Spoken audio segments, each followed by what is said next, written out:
Peace and greetings. This is Artist Your Spirit Guide. So in this video, I'm going to talk about pouring libations to the ancestors and to the deities. So one of the things that you can compare this to, and actually this is the same thing, it's just in a different form, is when I remember when I was younger, hanging out on the corner with my friends, chilling, whatever, someone that might have recently been shot or killed. We're drinking, we pour a little bit on the street from the homie. Boom, it's no longer with us, right? I'm talking about the same thing. However, when we do it, when it's pertaining to our altar, we're adding more energy and more power to it, okay? Especially when we incorporate the word Ashe.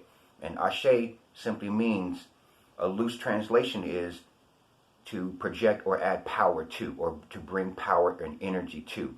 You know, this name has power. I'm bringing power and energy to this name, okay? Ashe.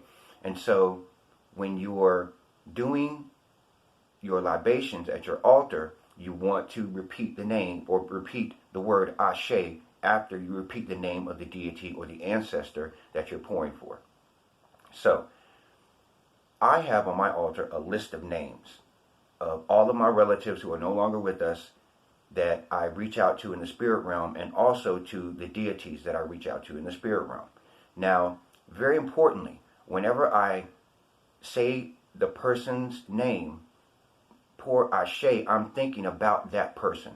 When I pour it for a deity, I'm thinking about the energy of that deity, which means I've done my research. I know what that deity is about, and so I think about the energy of that deity.